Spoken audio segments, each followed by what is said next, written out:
Hello friends, welcome to paralegal study. BPCS 184 जो हमारा course है स्कूल साइकोलॉजी, उसकी 4 यूनिट हम देखते हैं चिल्ड्रन विद स्पेशल नीड्स। देखो, सबसे पहले जो आपको इंट्रोडक्शन इससे रिलेटेड ध्यान रखना है वो क्या है। देखो, हमारे यहाँ पे मैं अगर बात करूँ कि डिसेबिलिटी स्टूडेंट्स के सामने सबसे बड़ा चैलेंज क्या है। फ्रेंड्स, सबसे बड़ा जो चैलेंज है वो है एजुकेशन को लेके, क्योंकि एजुकेशन तो बेस है ना, मतलब सबसे बड़ी जो फाउंडेशन तैयार करता है वो एजुकेशन ही करता है। लेकिन हमारे यहाँ पे जो डिसेबिलिटी स्टूडेंट्स हैं उनके लिए अलग स्कूल्स तो हैं, लेकिन अगर हम बात करें कि रेगुलर स्कूल्स में इन स्टूडेंट्स को एडमिशन मिलना काफ़ी मुश्किल हो जाता है। तो यहीं से आपको इसको इंट्रोडक्शंस के रूप में इसको स्टार्ट करना है। That educating children with special need or disabilities and including them into regular school has been a constant and big challenge. While developed countries have been able to legally and formally ensure inclusive education in its educational system, India struggled to ensure the fundamental right of education of its children. देखो, यहाँ पे हमारे यहाँ पे Indian constitution में fundamental right में provisions है। इसके अलावा DPSP directive principle of state policies में भी प्रोविज़न है। इवन फंडामेंटल जो ड्यूटीज़ हैं उसमें पेरेंट्स को ये ड्यूटी दी गई है कि वो आप अपने बच्चों को इंश्योर करें बेटर एजुकेशन प्रोवाइड कराने में। लेकिन इन सब के बावजूद भी मैं बात करूं कि fundamental right, DPSP, fundamental duties होने के बावजूद भी यहाँ पे इंडिया में हम उस लेवल पे बेहतर जो प्लेटफॉर्म्स हैं वो प्रोवाइड नहीं कर पा रहे हैं इन स्टूडेंट्स को, स्पेशली जो डिसेबल्ड स्टूडेंट हैं। वही कंपेयर करें अगर डेवलप कंट्रीज़ में, तो डेवलप कंट्रीज़ में जो कंडीशंस है उनकी काफ़ी अच्छी है, उनके लिए स्कूल्स भी होते हैं और इसके साथ साथ वो अदर फैसिलिटीज़ भी प्रोवाइड करते हैं। अब यहाँ पे देखो, इसके साथ साथ एक और जो चैलेंज है वो क्या है कि जो प्राइवेट अनएडेड स्कूल हैं वो क्या है, वो अपने यहाँ पे प्रीमाइसेस, जो स्कूल का जो प्रीमाइसेस है उसमें बेटर जो साधन है, जो चीज़ें वो भी वो प्रोवाइड करते हैं इन स्टूडेंट्स के लिए। इसके अलावा वो स्पेशल जो एजुकेटर जो होते हैं टीचर इन स्टूडेंट्स के लिए वो हायर भी करते हैं। वो सारी चीज़ें सही हैं, लेकिन अब आप ही बताओ मुझे कितने ऐसे प्राइवेट अनएडेड स्कूल हैं जहाँ पे कोई गरीब बच्चा अपने बच्चों को वहाँ पे पढ़ाता है। तो बहुत मुश्किल है, क्योंकि उनके फिर वो अगर वो सब प्रोवाइड कर रहे हैं तो आपको वहाँ पे फीस भी काफ़ी देनी पड़ेगी। दूसरी तरफ अगर हम बात करें तो इंडिया में तो बहुत कई लाख स्कूल हैं, लेकिन सभी स्कूलों में तो ऐसा नहीं है। तो ये सिंपल है, आपको इंट्रोडक्शन में इसको इसी वे में लिखना है कि ये एक फंडामेंटल राइट, DPSP और जो ड्यूटीज़ हैं आपकी कॉन्स्टिट्यूशन में, उन सब के प्रोविज़न के बावजूद भी हमारे यहाँ पे चिल्ड्रंस को स्पेशल नीड जो डिसेबिलिटी जो स्टूडेंट्स हैं उनकी एजुकेशन को इंश्योर करना अपने आप में एक बड़ा चैलेंज है, और स्पेशली उनको रेगुलर स्कूल में एडमिशन कराना। क्योंकि देखो, अगर ये जो स्टूडेंट है इनको आप अलग स्पेशल स्कूल्सों में भेजोगे तो वो वहाँ पे उनका होलिस्टिक डेवलपमेंट नहीं हो पाएगा, वो बेचारे पिछड़ेंगे। तो उनको रेगुलर स्कूल्स में तो लेना ही होगा, ताकि साथ बच्चों के साथ मिलके वो अपना आपका जो एक जो डेवलपमेंट है वो ओवरऑल डेवलपमेंट करा सकें, जो इंडिया में अभी ये एक बड़ा चैलेंज है कि रेगुलर स्कूल में मैंने कहा, एक तो उनको एडमिशन भी नहीं मिलता है, दूसरा कई स्कूल इसलिए भी मना कर देते हैं, वो कहते हैं कि हमारे यहाँ पे तो एजुकेटर ही नहीं है, हमारे यहाँ पे जो एजुकेटर्स है वो स्पेशल जो नीड्स या डिसेबिलिटी जो स्टूडेंट्स हैं उनको पढ़ा नहीं सकते, उनके लिए अलग टीचर चाहिए जो हमारे पास है नहीं। वो इस तरीके के भी बहाने बना देते हैं। तो ये फ्रेंड्स एक बिगेस्ट चैलेंज है, आपको इसको इंट्रो के रूप में ये चीज़ें ध्यान रखनी है। अब आगे चलते हैं कि children with disability in India. देखो, आपको मैं एक चीज़ बताऊं, डाटा जब आप लिखते हो कोशिश करो बिल्कुल लेटेस्ट लिखो। जो स्टूडेंट्स के पास मेरे नोट्स हैं, जो स्टूडेंट्स नोट्स को बाई करते हैं, तो मैं वहाँ पे आप गौर करना बिल्कुल लेटेस्ट डाटा ही आपको मिलता है। तो इसीलिए अब ऐसा आपको लेक्चर सुनना होता है और आपको अलग से फिर नोट्स पढ़ने की ज़रूरत नहीं है। और जो स्टूडेंट मान लो खुद से नोट्स बनाते हैं, भाई नहीं अफोर्ड कर पा रहे हैं या कोई और कारण है जो इंटरेस्टेड नहीं है, तो खुद से नोट्स बना रहे हैं, तो भी लेक्चर सुनने के बाद आप नोट्स जब बनाते हैं तो लेटेस्ट जो डाटा मैं आपको जो लेक्चर में प्रोवाइड कर रहा हूँ आप उसी को मेंशन करें। क्योंकि देखो, यहाँ पे छोटी छोटी चीज़ें ना फ्रेंड्स बहुत इम्पैक्ट डालती हैं। मैं आपको एक छोटा सा एग्जांपल बताऊंगा अभी जस्ट। अभी देखो, ये जो है ना डिसेबिलिटी का, इसमें नंबर ऑफ़ डिसेबिलिटीज़ का जिक्र इग्नू के मटेरियल में नहीं है, लेकिन जो मेरा नोट्स हैं, नोट्स में प्रॉपर मैंने ऐसे यहाँ पे मेंशन किया हुआ है कि जो 21 डिसेबिलिटीज़ हैं वो कौन कौन सी हैं। तो अब कहने का मतलब मेरा ये है, इग्नू के मटेरियल में कई बार चीज़ें जो हैं वो थोड़ी सी कॉम्प्लिकेटेड भी लिखी हुई होती हैं, और वो बेटर तरीके से एक्सप्लेन ना करके बस टू द पॉइंट लिखा हुआ होता है। तो नोट्स में क्या होता है, नोट्स में आपको बिल्कुल जो क्रीम फॉर्म है वो इग्नू मटेरियल की, चाहे क्रीम फॉर्म हो चाहे अदर रिसोर्सेज है, गवर्नमेंट की कोई साइट हो, इसके अलावा कोई आर्टिकल्स हो, कोई अदर जो इम्पोर्टेंट जो ऑर्गेनाइजेशंस के कोई आर्टिकल्स हों, वहाँ से क्रीम उठा के वो नोट्स तैयार किए जाते हैं। तो इसीलिए वो थोड़ा आपको हटके मतलब ईजी भी लगते हैं पढ़ने में और आपको अच्छा भी लगता है, आपके पास अच्छा खासा कंटेंट भी होता है।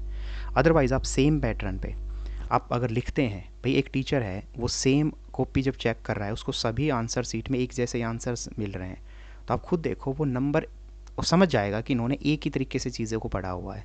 लेकिन मान लो कोई स्टूडेंट्स थोड़ा हटके पढ़ता है, हटके इन द सेंस ये नहीं है कि आप टॉपिक से हट जाओ, नहीं, यहाँ हटके का मतलब है कि थोड़ा डीपली, थोड़ा सा फ्लो के फॉर्म में, बिल्कुल कंसाइज और टू द पॉइंट और इजी लैंग्वेज में अगर उसको कोई वो चीज़ स्टूडेंट लिखता है तो टीचर वहाँ पे नंबर उसको ऑफकोर्स एक्स्ट्रा देगा ही देगा। तो बहुत छोटी छोटी चीज़ें ही करनी होती हैं, बड़े बड़े एग्जाम में ले लो, चाहे इग्नू में ले लो, चाहे सिविल सर्विसेज में ले लो, उसी का एक इम्पोर्टेंट रोल होता है। तो सिंपल मैं कहना ये चाह रहा था आपको कि चिल्ड्रन विद डिसेबिलिटीज़ जो इन इंडिया, ये जो कॉन्सेप्ट है इसमें दो चीज़ें मैंने बताई आपको। एक तो लेटेस्ट आपको डाटा लिखना है जो कि क्या है, यूनेस्को की रिपोर्ट है 2019 की रिपोर्ट, उसमें स्पेशली मेंशन किया गया है कि दैट 78.60 लाख जो चिल्ड्रन हैं यहाँ पे डिसेबिलिटीज़ के चिल्ड्रन हैं इंडिया में 78.6 लाख, उनमें से third fourth means 75% of the children जो हैं do not attend any educational institution. ये अपने आप में एक बड़ा चैलेंज, आप सोच के देखो। 2019 की लेटेस्ट रिपोर्ट में बता रहा हूँ जिसमें स्पेशली ये मेंशन किया गया कि आउट ऑफ 78.64 लाख स्टूडेंट्स में से 75% of the student that is third fourth of the students जो हैं वो कभी स्कूल ही नहीं जा पाते। ये है एक बड़ा अगर मैं कहूँ इंडिया के संदर्भ में। दूसरी यहाँ पे आप देखो दो कन्वेंशन है, पहला है convention on the right of the child जिसको CRC बोलते हैं, उसमें सभी चिल्ड्रंस के ह्यूमन राइट्स की बात की गई है और उन ह्यूमन राइट में डिसेबिलिटी स्टूडेंट को भी शामिल किया गया है। तो convention on the right of the child CRC recognise the human right of all children including those with disabilities. इसके साथ साथ एक कन्वेंशन है, convention on the right of person with disabilities. उस कन्वेंशन में भी इस चीज़ पे स्पेशली जोर दिया गया है कि जो डिसेबिलिटी जो स्टूडेंट्स हैं उनके जो ह्यूमन राइट्स हैं उसको प्रमोट किया जाए और इसके साथ साथ उनका फिज़िकल, मेंटल, इंटेलेक्चुअल और हर रूप से उनको अफेक्टिव पार्टिसिपेशन उनका हो सोसाइटीज़ में और उनको एक बेटर प्लेटफॉर्म मिले। तो ये दो कन्वेंशन, यूनेस्को की रिपोर्ट 2019 वाली, ये सब चीज़ें आपको लिखनी है और ये नोट्स में प्रॉपर मैंने मेंशन की हुई है। तो जिनके पास नोट्स है तो वो तो आप दिमाग लगाए ना बिल्कुल भी, आप बस लेक्चर सुन के उसको पढ़ लेना। और अब बात करते हैं क्लासिफिकेशन ऑफ डिसेबिलिटीज़ की, जो मैंने कहा कि इग्नू के मटेरियल में उसको क्लासीफाई नहीं कर रखा, थोड़ा बहुत कर रखा है, ज़्यादा नहीं किया हुई, तो वो आपको यहाँ पे मैं आपको दिखा भी देता हूँ। तो जो नोट्स लेना चाहें तो उनको एक आइडिया भी मिल जाएगा कि किस तरीके से चीज़ें हैं। तो यहाँ पे देखो जो 21 डिसेबिलिटीज़ हैं, जो टोटल डिसेबिलिटीज़ की संख्या है याद रखना 21 है वो, और किसके तहत, तो वो है right of person with disability act 2016 का ही एक्ट है, उसमें टोटल 21 डिसेबिलिटीज़ के बारे में बोला गया है। अब कौन कौन सी हैं भाई, वो सबसे पहले लोकोमोटर डिसेबिलिटी, ठीक है, समझ गए होंगे, हाथ पैर या जैसे उसको चलने में दिक्कत, लकवा मार जाना, ये सब, तो लोकोमोटर डिसेबिलिटी। दूसरा है ड्रॉफिज्म मतलब बोनापन, ये भी समझ गए होंगे आप। मस्कुलर डायस्ट्रोफी, ये क्या होता है, मांसपेशियों में कमजोरी होती है, हड्डियां जो हैं हाथ पैर वो काफ़ी कमज़ोर होते हैं।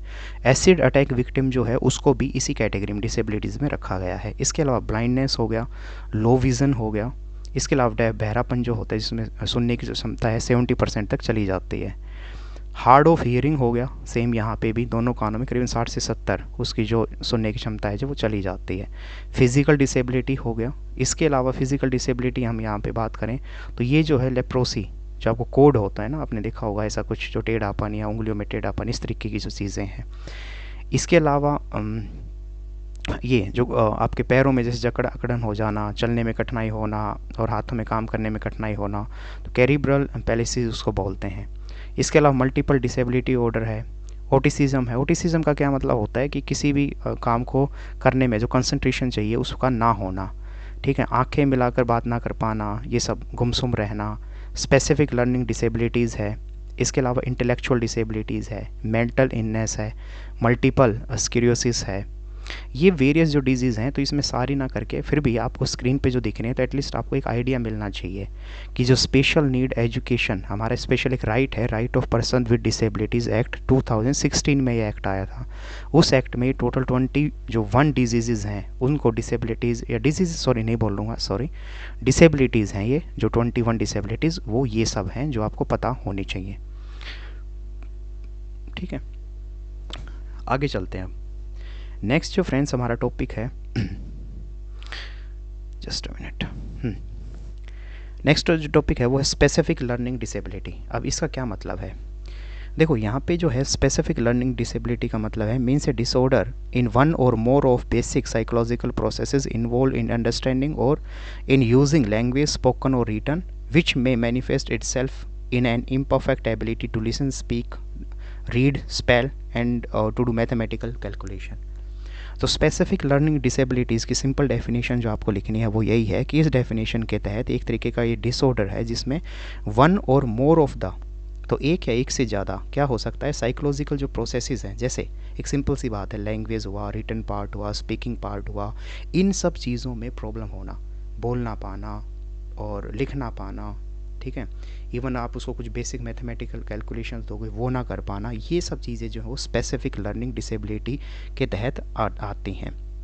अब एक और चीज़ यहाँ पे एक कॉन्सेप्ट है जो आपको दिखने को मिला है DSM-5। ये है क्या, तो DSM जो 5 है उसको पहले सिंपल सी भाषा में समझो। उसका जो फुल फॉर्म है वो है diagnostic and statistical manual of mental disorder. इसी को हम DSM बोलते हैं। ये एक रेफरेंस बुक है फ्रेंड्स, ठीक है, जो कि मेंटल हेल्थ और ब्रेन रिलेटेड जो कंडीशन और डिसऑर्डर है उससे रिलेटेड एक बुक है। और अमेरिकन साइकेट्रिक एसोसिएशन जो है APA, वो उसने इसको लिखा है और इसको राइट मतलब लिखते हैं, एडिटिंग करते हैं, रिव्यू करते हैं और पब्लिश उन्होंने ही किया है। तो यहाँ पे फिर से मैं बता देता हूँ, DS जो M है उसका पूरा जो फुल फॉर्म है वो है diagnostic and statistical manual of mental disorder, जो कि mental health brain related condition और डिसऑर्डर से रिलेटेड प्रॉपर एक ये रेफरेंस बुक है जो कि बहुत ज़्यादा यूज़ होती है इंडिया में भी और other part of the world में भी। कौन इसको तैयार करता है, द अमेरिकन साइकेट्रिक एसोसिएशन जो है वो इसको लिखती है, एडिटिंग करती है, रिव्यू करती है और प्रॉपर तैयार वही करती है। इसी बुक को DSM-5 भी बोला जाता है। क्यों, क्योंकि ये मेन गाइड के रूप में, मेन एक तरीके से कहते हैं ना टॉर्च के रूप में काम करती है, दिखाती है ये। तो main guide for mental health provider in the USA, और वो पूरे इंडिया मतलब मैं बात करूँ कि पूरे वर्ल्ड में इसको फॉलो किया जाता है। लेटेस्ट में अभी इसमें जो कुछ रिव्यू करके या मैं कहूँ एडिटिंग समय के साथ चीज़ें जो चेंजेस वो करते हैं, तो वो 2022 में लेटेस्ट इसका जो वर्जन है DSM-5TR वो रिलीज़ किया गया। तो बिल्कुल लेटेस्ट तक मैं आपको चीज़ें बताई हैं जो नोट्स में आपको मिल भी जाएंगी, क्योंकि इग्नू में अगर आप देखोगे तो इसमें ज़्यादा नहीं दे रखा, सिंपल चीज़ें दे रखी हैं और लेटेस्ट का तो कोई यहाँ पे बात ही नहीं है। और आपको एज ए स्टूडेंट थोड़ा सा लेटेस्ट चीज़ों के ऊपर ध्यान देना चाहिए, तो आपको बेहतर रिजल्ट मिलेंगे फिर। अब एक और चीज़ यहाँ पे आप ये समझो कि इसका पर्पज़ क्या है। भाई सिंपल सी बात है, कोई तो पर्पज़ होगा ना। तो पर्पज़ तो एक मैंने पहले ही बताया कि फिज़िकल और मेंटल जो आपकी कंडीशंस है, कोई आपको प्रॉब्लम है, उसको प्रॉपर एक्यूरेटली डायग्नोसिस करना, उसको पहचानना।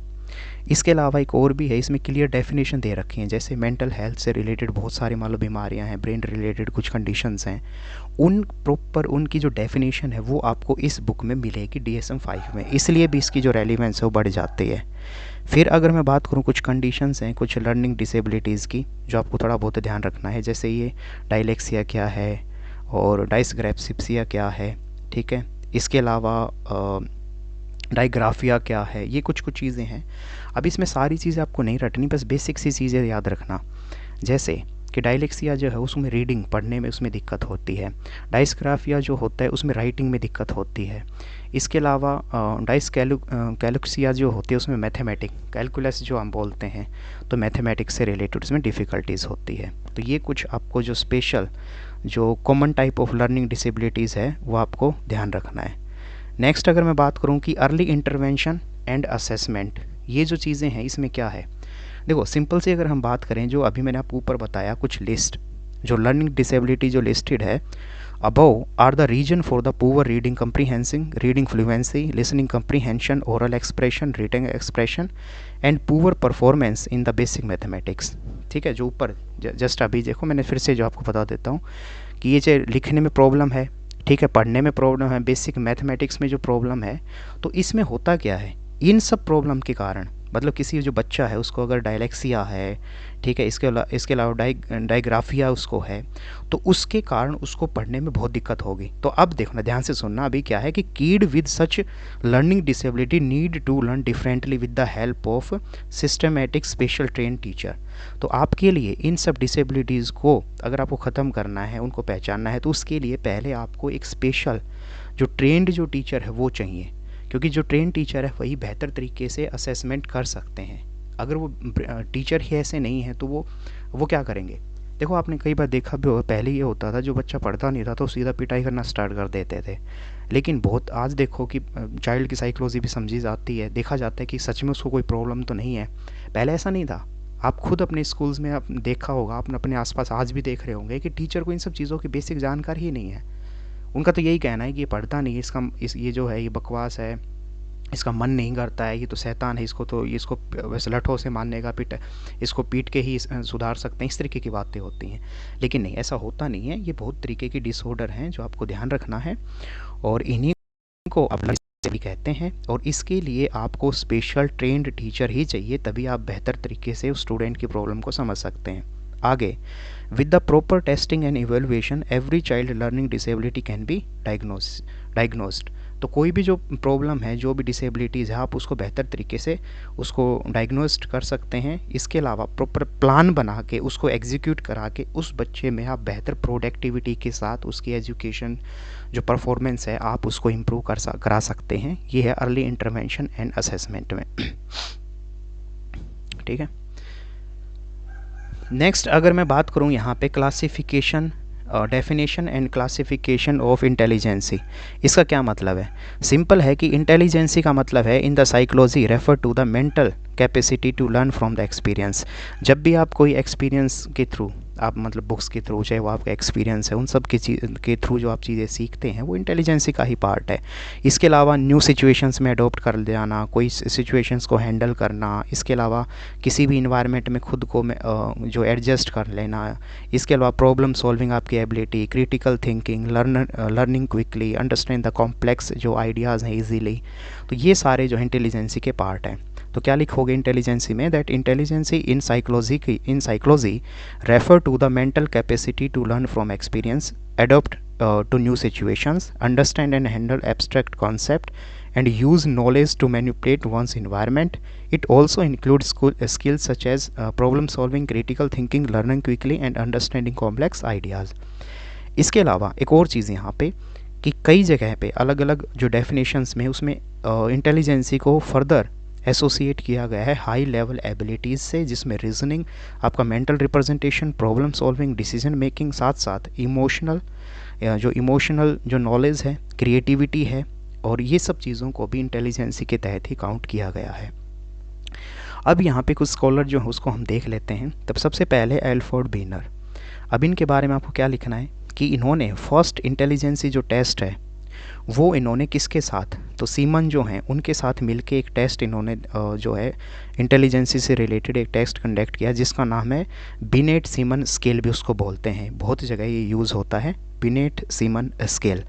तो बिनेट एक पर्सन हुए, दूसरा सीमन जो है दूसरे पर्सन हुए, इन दोनों ने ही कोलैबोरेट करके साथ में मिलके एक इंटेलिजेंसी टेस्ट किया, उसका नाम है बिनेट सीमन स्केल। ये क्या करता है, ये जो टेस्ट है मेनली इसमें memory, vocabulary, verbal ability, reasoning, इन सब चीज़ों को के थ्रू बच्चों को नापा जाता है कि उनकी इंटेलिजेंसी जो लेवल है वो कितना है। ठीक है। दूसरा एक और जो है वो है नॉर्मल प्रोबेबिलिटी कर्व। इसको नॉर्मल प्रोबेबिलिटी कर्व भी कह सकते हो आप, या फिर कई जगह आपको उसमें यू शेप भी मिलेगा वो। तो नॉर्मल प्रोबेबिलिटी कर्व क्या होता है, the literal meaning of the term normal is average, so most of the things like intelligence, wealth, beauty, height, etc. are quite equal distributed. There are quite a few person who deviate from the average either above or below.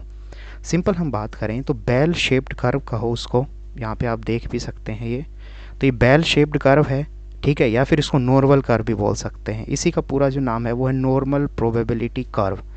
इसमें क्या है, इसमें ये दिखाया गया है, आप इसको ऐसे समझो, देखो यहाँ पे मैं आपको समझाता हूँ कि 2%, अगर यहाँ आप जो थोड़ा ये देख पा रहे हैं, अगर 2.1 जो लिख रखा है 2.1, 0.1 सेम इस साइड, तो 2% के करीब ही लोग ऐसे होते हैं जो या तो बहुत ज़्यादा हाईली इंटेलिजेंट होते हैं या फिर बहुत ज़्यादा डल होते हैं बिल्कुल ही। लेकिन मैक्सिमम अगर हम बात करें यहाँ पे आपको समझना हो तो 95% जो लगभग लोग होते हैं वो एवरेज होते हैं। ठीक है, तो ये जो कर्व है ये इस तरीके का ही दिखाता है कि आप जब इंटेलिजेंसी के रूप में हम देखें तो ये होगा कि 2% तो होंगे बिल्कुल डल, मतलब बिल्कुल कहते हैं ना उसको निचले पायदान पे हैं वो। 2% है वो हाईली हाईली इंटेलेक्चुअल होंगे। लेकिन जो ज़्यादातर मेजोरिटी है ना वो आपकी क्या होगी, एवरेज इंटेलिजेंस उनकी होती है। तो इसीलिए वो ग्राफ जो है, ये आपका जो ग्राफ है ये बेल शेप्ड या फिर उल्टा आप इसको यू जो है उस सेंस में देख सकते हैं। तो उस तरीके का ये शेप है, इसी को बोलते हैं हम सॉरी नॉर्मल प्रोबेबिलिटी कर्व। तो नॉर्मल प्रोबेबिलिटी कर्व जो है ये आप बिल्कुल ध्यान रखें और एग्जाम में आता है तो इसको थोड़ा बना भी दें। और उससे ऊपर जो मैंने आपको बताया इंटेलिजेंसी की डेफिनेशन और एल्फर्ड बिनेट और इसके साथ सीमन, उन्होंने कोऑर्डिनेट करके एक जो प्रॉपर स्केल दिया उसको बोलते हैं बिनेट सीमन स्केल। ये दोनों चीज़ें आपको फ्रेंड्स ध्यान रखनी है। अब आगे चलते हैं कि एक और चीज़ आपको यहाँ पे थोड़ा सा जो रेंज अगर पूछ ले, जैसे फॉर एग्जांपल कई जगह आपको देखने को मिलेगा कि जो बीनेट ने जो क्लासिफिकेशन किया ये आईक्यू क्लासिफिकेशन, तो इस तरीके से था कि 140 से अबव अगर आईक्यू रेंज है तो वो जीनियस लोग कहलाएंगे। ठीक है, 140 से 120 से 140 जो है वो सुपर इंटेलिजेंस, फिर 110 से 120 सुपर इंटेलिजेंस, इस तरीके से। अगर आपको नीचे से ऊपर मैं बताऊं सिंपल 70% से नीचे आईक्यू अगर लेवल है तो वो होगा एक तरीके से डल, या मैं कहूँ कि माइंडेडनेस जिसमें दिमाग ही नहीं है। 70 से नीचे, 70 से 80 वाला जो है वो थोड़ा सा है कि नॉर्मल, डल तो वो भी है लेकिन थोड़ा बहुत बेसिक चीज़ तो उसको एटलीस्ट पता है। 80 टू 90 जो है वो थोड़ा सा हल्का उससे ऊपर, फिर 90 टू 110, 110 टू 120, इस तरीके से क्लासीफाई उन्होंने किया हुआ है। तो ये क्लासिफिकेशन आपसे नहीं पूछेगा। इसमें जो सबसे इम्पोर्टेंट जो चीज़ मैंने आपको बताई है वो बेल शेप्ड कर्व, जिसको नॉर्मल कर्व या फिर नॉर्मल प्रोबेबिलिटी कर्व भी बोलते हैं, और बिनेट्स जो सीमन स्केल के बारे में जो मैंने आपको बात बताई, ये सबसे ज़्यादा इंपॉर्टेंट है आपके एग्जाम पॉइंट ऑफ व्यू से। इसके अलावा इसमें एक आपको इंडियन पर्सपेक्टिव भी देखने को मिलेगा। यहाँ पे देखो, ये इग्नू में सिर्फ इसको लिख के ऐसे छोड़ ही दिया कि जो बैटरी, ये रहा 6 नंबर, आप देखो Bhatia battery of performance test of intelligence, सिर्फ इसमें नाम लिख के छोड़ दिया। मीन्स ये वो टेस्ट है जो इंडिया में कंडक्ट होते हैं इंटेलिजेंसी से रिलेटेड। लेकिन ये जो टेस्ट है कई बार असाइनमेंट में भी और वैसे भी इसमें क्वेश्चन आने के चांस होते हैं। तो ये Bhatia battery of performance test of intelligence जो है ये है क्या एक्चुअल में, इसको थोड़ा सा आपको समझना होगा सबसे पहले।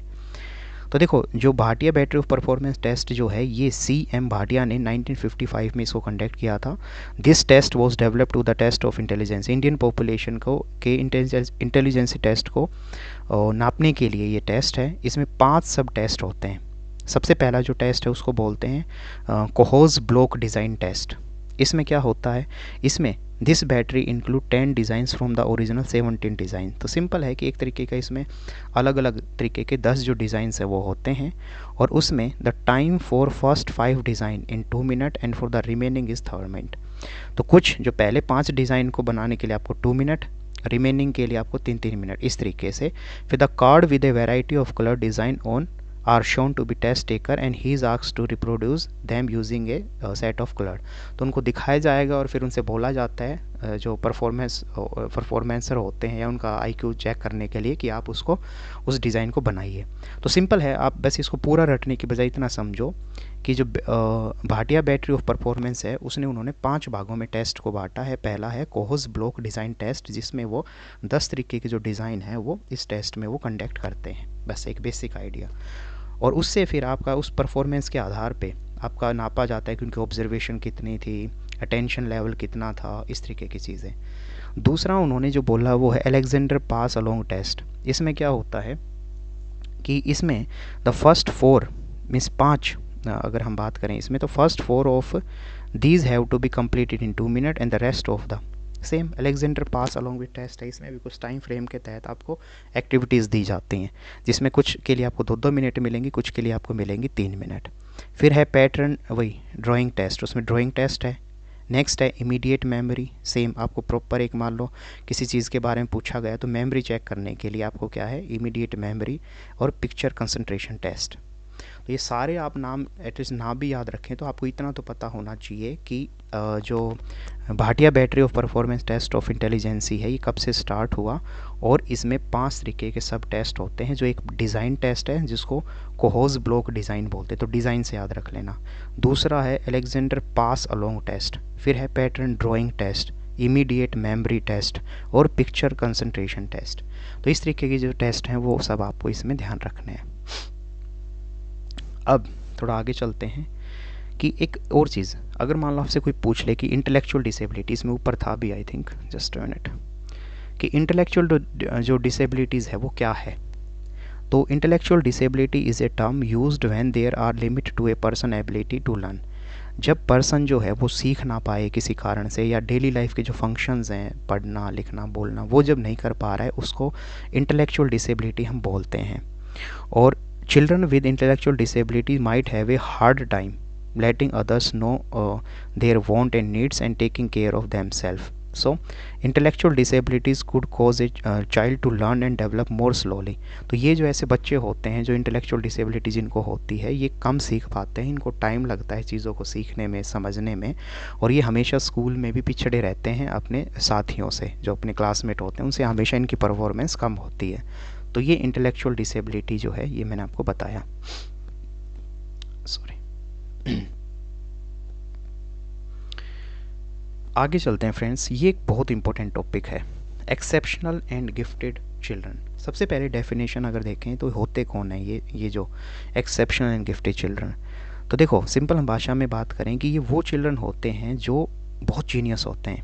मतलब कि gifted childrens are defined as those possesses natural ability in any area that place the child in the top 3% when compare to the other groups of the student. कि ये ऊपर के जो 2-3% स्टूडेंट हर क्लास में इतने जीनियस होते हैं, या कई बार आपने देखा होगा ओलंपियाड हुआ, कोई ऐसे छोटे बच्चे ने कोई उसको जैसे सारी चीज़ जो हैं करेंसीज याद हैं, उसको पूरा मैप याद है, इस तरीके की आपने न्यूज़ में भी चीज़ें देखी होंगी। तो ये जो चीज़ें हैं ये गिफ्टेड चिल्ड्रंस उनको बोलते हैं, क्योंकि इनके अंदर नेचुरल एबिलिटी है जो कि आपको वो गॉड गिफ्ट ले लो या कहें कि आप नेचर के थ्रू आप उनको मिली हैं, तो ये बहुत ही जीनियस होते हैं ये। और ये अपनी लाइफ में बहुत ज़बरदस्त, इनको अगर ट्रेनिंग और प्रॉपर मेंटरशिप इनको मिले तो ये बहुत एक न्यू लेवल ऑफ एक्सीलेंस जो है उसको अचीव करते हैं ये गिफ्टेड चिल्ड्रन। तो ये एक डेफिनेशन हुई। अब आते हैं आगे कि आइडेंटिफिकेशन। इंडिया में गिफ्टेड चिल्ड्रन को आइडेंटिफाई करने के लिए सरकारें किस किस तरीके की चीज़ें करती है। उसमें सबसे पहला जो है फ्रेंड्स वो है NIES मॉडल। NIES जो मॉडल है वो भी गिफ्टेड चिल्ड्रंस को उनको आइडेंटिफाई करने के लिए, उनको मेंटरशिप प्रोवाइड करने के लिए एक टेस्ट है, मीन्स मॉडल एक है ये। दूसरा जो है दिल्ली यूनिवर्सिटी मॉडल, इसके तहत भी क्या होता है कि गिफ्टेड चिल्ड्रन जो हैं उसको अर्बन एरियाज़ में से, जो कैपिटल के अर्बन एरिया है वहाँ से बच्चों को, ऐसे बच्चों को साथ में मीन्स उनको खोजा जाता है ऐसे स्टूडेंट को। फिर है अगस्त्या इंटरनेशनल फाउंडेशन मॉडल, ये आंध्र प्रदेश में किया गया रूरल एरिया में, कि वहाँ पे जो गिफ्टेड चिल्ड्रंस हैं उनको टीचर, पेरेंट्स, कम्युनिटीज़ के थ्रू ऐसे स्क्रीनिंग कराई गई, या फिर अब मैं बात कहूँ कि ओलंपियाड टेस्ट के थ्रू और अदर कुछ प्रोविजंस के थ्रू ऐसे स्टूडेंट्स को निकाला गया। तो ये है गिफ्टेड चिल्ड्रन की डेफिनेशन। और मैंने बताया कि जो गिफ्टेड चिल्ड्रंस इंडिया में उसको आइडेंटिफाई करने के लिए NIES मॉडल है, दिल्ली यूनिवर्सिटी मॉडल है, अगस्त्या इंटरनेशनल फाउंडेशन मॉडल है, ये आपको ध्यान रखना है। और इसकी एक और चीज़, जो आइडेंटिफिकेशन प्रोसेस है कि गिफ्टेड चिल्ड्रन को पहचानना, उसकी प्रोसेस सबसे पहले स्टार्ट हुई थी 2010 में। तो प्रोफेसर R चिदम्बरम थे, वो उन्होंने इस चीज़ को शुरुआत किया था, जो कि प्रिंसिपल साइंटिफिक एडवाइज़र भी थे ये गवर्नमेंट ऑफ इंडिया में, उन्होंने इसको स्टार्ट किया था। और ये अभी इसके ऊपर सरकार ऑफ कोर्स ये काम कर भी रही है, और ऐसे गिफ्टेड चिल्ड्रंस को आइडेंटिफाई किया भी जाता है, और उनको प्रॉपर ट्रेनिंग दे के, उनको मेंटरशिप प्रोवाइड करके, और फाइनेंशियली मान लो कोई गरीब है तो उनको उस तरीके की हेल्प करके इन बच्चों को बहुत सारी सुविधाएँ प्रोवाइड की जाती हैं ताकि ये हाई लेवल ऑफ एक्सीलेंसी जो है उसको अचीव कर सकें। तो ये है एक्सेप्शनल एंड गिफ्टेड चिल्ड्रन के रूप में। अगर यहाँ पे थोड़ा सा मैं कुछ स्कीम की बात करूँ, जो आपको ध्यान रखना है कि इंडिया में कौन कौन सी ऐसी स्कीम्स हैं सरकार के द्वारा जो इन स्टूडेंट्स के लिए चलाई जाती हैं। तो देखो बहुत सारी स्कीम है, लेकिन सारी तो फ्रेंड्स आपको याद भी नहीं रखनी है। कुछ कुछ है, जैसे प्रधानमंत्री इनोवेशन लर्निंग प्रोग्राम, ठीक है, जिसको ध्रुव बोलते हैं। ये प्रोग्राम 2019 में अभी स्टार्ट किया गया, जो कि ऐसे टैलेंटेड जो चिल्ड्रन हैं उनको इनकरेज करना, उनकी स्किल और नॉलेज को बढ़ावा देना। दूसरा जो है national talent search examination NTSC, ये भी ऐसे ही एक स्कॉलरशिप प्रोवाइड करता है ऐसे टैलेंटेड स्टूडेंट को।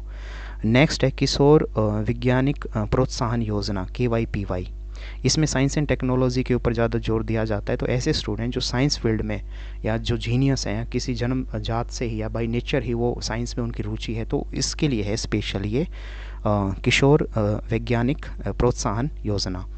नेक्स्ट है एक इंस्पायर अवार्ड है, जिसको मानक बोलते हैं, means million minds augmenting national aspiration and knowledge.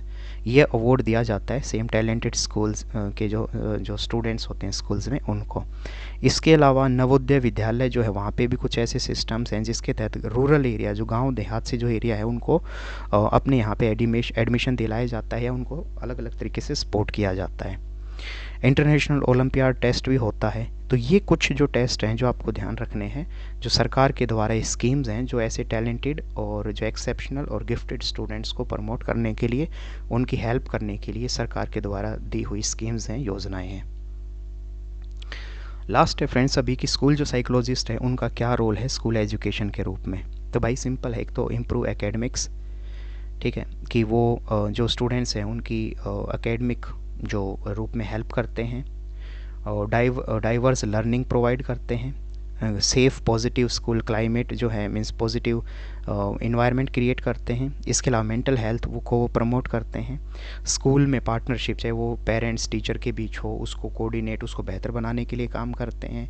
अकाउंटेबली assessment, इन सब में उनका रोल होता है।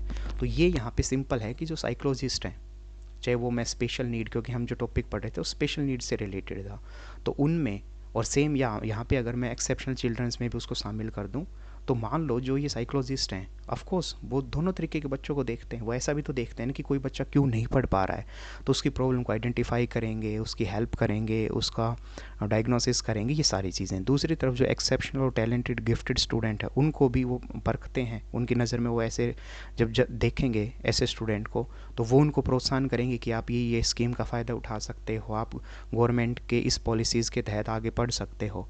इस तरीके से सिंपल मैं भाषा में बात करूँ तो असेसमेंट, अकाउंटेबिलिटी बढ़ाने में हेल्प करते हैं। फैमिली, स्कूल्स, टीचर्स के बीच कोऑर्डिनेशन का ये काम करते हैं। इसके अलावा मेंटल हेल्थ को इम्प्रूव करते हैं। पॉजिटिव क्लाइमेट एक क्रिएट होता है स्कूल्स में साइकोलॉजिस्ट के चलते। और डाइवर्स लर्नर जो मेथड उनको ये सपोर्ट करते हैं। एकेडमिक जो परफॉर्मेंस है स्टूडेंट की, उसको इम्प्रूव कराने में हेल्प करते हैं। ये सब काम होते हैं साइकोलॉजिस्ट के स्कूल एजुकेशन में। तो ये है फ्रेंड्स पूरा चैप्टर, और आपको नोट्स चाहिए तो आप मुझे मैसेज कर सकते हैं। Thank you so much.